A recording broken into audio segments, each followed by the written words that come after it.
पश्चिम बंगाल की तरह असम के नतीजों ने भी चौंकाया है। यहां मुस्लिम वोट बैंक का हिसाब किताब क्या रहा है वो भी समझना चाहिए। कांग्रेस को असम में कुल 19 सीटें मिली, जिनमें 18 मुस्लिम हैं। लखीमपुर के नवबोईचा सीट से डॉक्टर जॉय प्रकाश दास अकेले गैर मुस्लिम विधायक हैं। कहा जा रहा है कि मुस्लिम वोट का कंसोलिडेशन कांग्रेस की तरफ हुआ। बदरुद्दीन अजमल की पार्टी AIUDF का वोट शेयर वर्ष 2021 की तुलना में 9.3% से घटकर 5.5% रह गया। बीजेपी का दावा है कि मुस्लिम वोट के बंटने से उसे फायदा हुआ। आज TV9 भारतवर्ष के संवाददाता रूपेश कुमार ने असम के मुख्यमंत्री हिमंता बिस्वा शर्मा से बात की। मुस्लिम वोट बैंक के मुद्दे पर भी उन्होंने सवाल पूछा। हिमंता बिस्वा शर्मा ने बताया कि बीजेपी की जनता सिर्फ बांग्लादेशी मुस्लिम है, असम के स्थानीय मुस्लिमों से कोई परेशानी नहीं है। उन्होंने ये भी दावा किया कि असम में 25% मुस्लिमों ने बीजेपी को वोट दिया है। असम में बीजेपी ने कुल 126 में से 82 सीटें जीतकर प्रचंड बहुमत हासिल किया है। प्रचंड विजय पर असम के मुख्यमंत्री ने और क्या कहा, सुनिए। हमारे साथ खुद असम के मुख्यमंत्री हेमंत बिस्वा शर्मा जी हैं। सर, बहुत बहुत बधाई हो पहले तो। और इतनी बड़ी जीत की उम्मीद थी, आपने तो पहले कहा था, लेकिन हम जब असम में चुनाव का तैयारियाँ का या प्रिपरेशन शुरू हुए थे, तभी हम लोग का एक लक्ष्य था कि 100 को पार करना है। लेकिन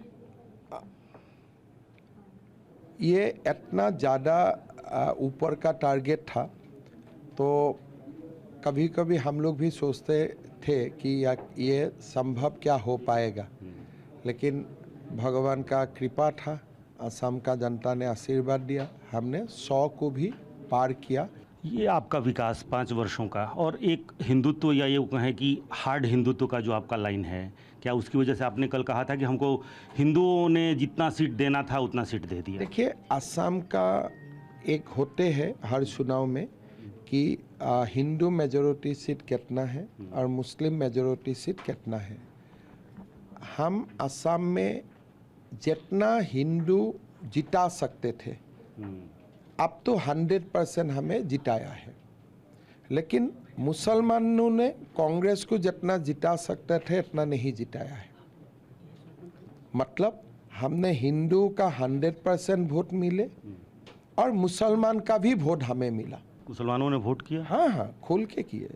हमारा असम में जो असमिया मुसलमान समाज है, ये बीजेपी का बहुत कट्टर सपोर्टर है।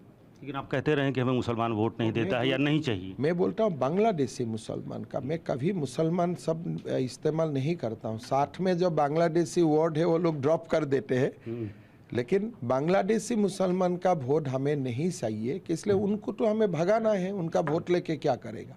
अच्छा, एक आखिरी सवाल, आपने कहा था कि मैं पवन खेड़ा को पेड़ा खिलाऊंगा, क्या अभी भी कायम है? तो काल तो पेड़ा तो रिजल्ट में तो उनको पेड़ा मिल ही गया है, और बाकी जब कुछ करना है वो भी कानून डेफिनेटली करेगा। अभी उनको असम का पुलिस स्टेशन में आना है, उनको किसने दस्तावेज दिए थे उनको तो बोलना पड़ेगा पुलिस का सामने। तो देखा जाए ये मामला पवन खेड़ा में ही समाप्त होते हैं या आगे भी चला जाते हैं।